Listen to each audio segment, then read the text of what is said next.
Hello, this is a day 3 update of my Chess Idiot Challenge where I am attempting to learn a complete repertoire in a week. In a week? Yes, in a week. I know. Right. So day 3, I had got this book Friday night and, I took it to the pub, so there wasn't much study in day 1 or day half at all. But on yesterday, I was working a bit more. Saturday, I was quite busy in the snooker club. I'm watching the FA Cup final. So yes, and this is a normal week in the life of an adult. Things get in the way, right? So I've still got another 3.5 days to go with this book.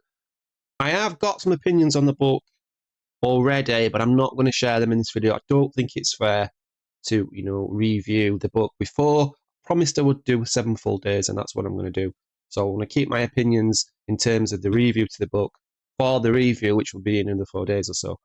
But in terms of openings, this is no simple opening book, right? It's big daddy openings that you're learning in this book. According to the author, Graham Burgess, of all the possible first 20 moves in chess, c4 is the one which is the one that's most idiot-proof, right? So it goes with c4, meaning that, you're less likely to get wiped off the board if you make a mistake playing the c4. So English is the main repertoire for white, and it's just the one opening, the English. So rather than playing multiple different openings, if you play e4 or d4, especially e4, he goes with the c4 system, and he goes with this particular setup with fianchetto and the double pawn signaling the Bavonic setup, controlling d5, and he says that this is our sort of basic setup that we're really looking for, or the ideal setup, I suppose, with ideas of f4 at some point, possibly d3, even playing d4. The knight can often come to e2, gain control of d4, and this is the sort of ideal system, clamping down on d5 square.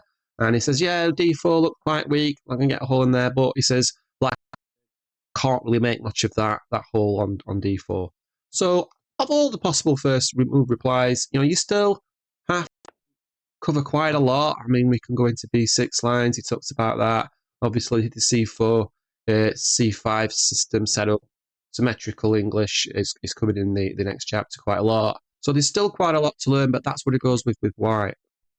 And against e4, the recommendation is going into the queen d6 Scandinavian, and he talks about this being like the new main line of the Scandinavian, basically, and recommending an early c6, so giving the queen space. I haven't really looked at this very much, so basically just flicked over it.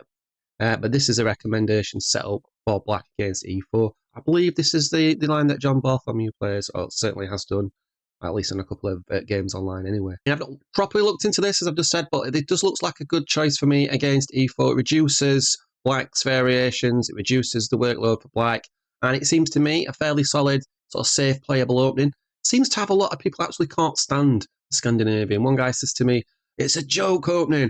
So I don't know about that. But it seems to be quite a good option in terms of what he's trying to do in the book.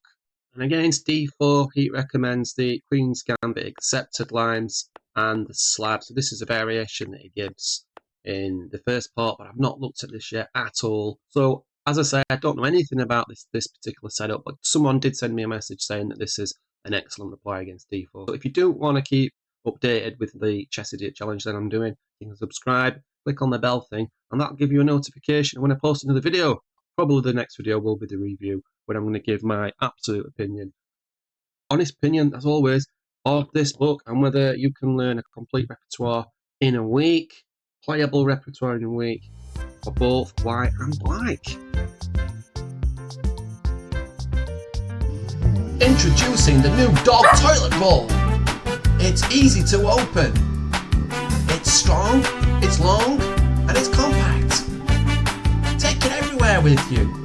You'll love your dog. Take it to the cinema, the movies. Take it to the golf course. You won't want to be parted from your dog. That's Dog Toilet Bowl. Get buying dog today. Don't be without it.